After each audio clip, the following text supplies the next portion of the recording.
दिलीप साहब के निधन के बाद इस वक्त दिलीप साहब की पत्नी सायरा किस हाल में है, ये आपको हमने पहले भी बताया। वो काफ़ी अकेली पड़ गई हैं, जो सिर्फ अपने पति की सेवा के लिए जी रही थी। पिछले 55 साल से उनके जीवन जीने का आधार दिलीप साहब बने थे। 55 साल की शादीशुदा जिंदगी पर विराम लगा। दिलीप साहब का इंतकाल 7 जुलाई को हुआ। अब सायरा अपने आलिशान बंगले में पड़ गई है अकेली।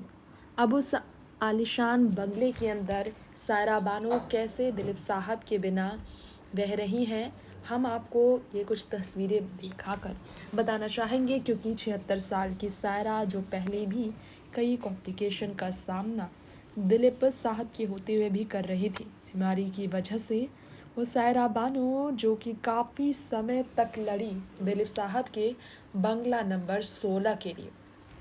पाली स्थित अपने घर पर सायरा बानो फिलहाल अकेली पड़ गई है। और ये जो बंगला नंबर 16 है, जिसके लिए कोर्ट तक का दरवाज़ा सायरा बानो ने खटखटाया था, जिसके लिए दिलीप साहब और सायरा दोनों ही लोगों का शुक्रगुजार थे और उन्होंने प्रधानमंत्री तक को खत लिखी थी।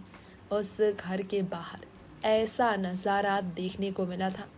दिलीप साहब अपनी पत्नी सायरा के साथ जब खुशी के जश्न में थे, तो सायरा ने ही दिलीप साहब को सपोर्ट किया था और कहा था कि वो उन्हें अपनी पूरी जीवन में एक सेकंड के लिए भी अकेला नहीं छोड़ेंगी, फिर चाहे परिस्थिति कितनी भी बुरी हो।